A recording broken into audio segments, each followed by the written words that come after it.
নমস্কার বন্ধুরা, মঞ্জু ভিলেজ ফুডে অনেক অনেক স্বাগত। তো বন্ধুরা, আপনারা কেমন আছেন? আশা করছি খুবই ভালো হবেন। তো এই যে দেখুন, আমার যে রান্নাঘর আমি রান্না করতাম, এই জায়গাটায় রান্না করতাম, খুবই ছোট জায়গার মধ্যে।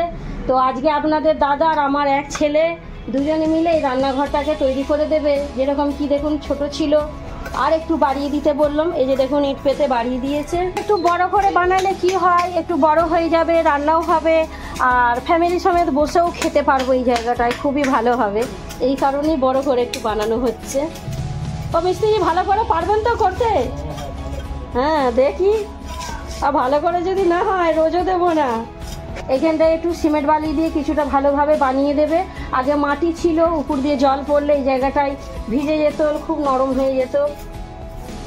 এই যে আমার দেখুন, রান্নাঘরের ছাউনি নেই, খুব ছাউনি দেওয়া হয়নি, এই কারণেই দিইনি ছাউনিটা, যে উপর দিয়ে আলোটা আসে তো ভিডিওর কোয়ালিটি খুব ভালো হয়। ছাউনি দিয়ে দিলে ভিডিও ভালো হবে না, এই জন্যে আমি ছাউনি দিইনি।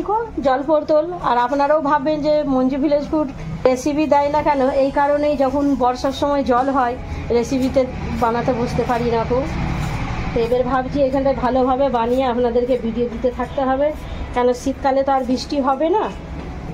আমার ছেলে দেখুন বালি নিয়ে নিয়ে সেখানে ঢালছে।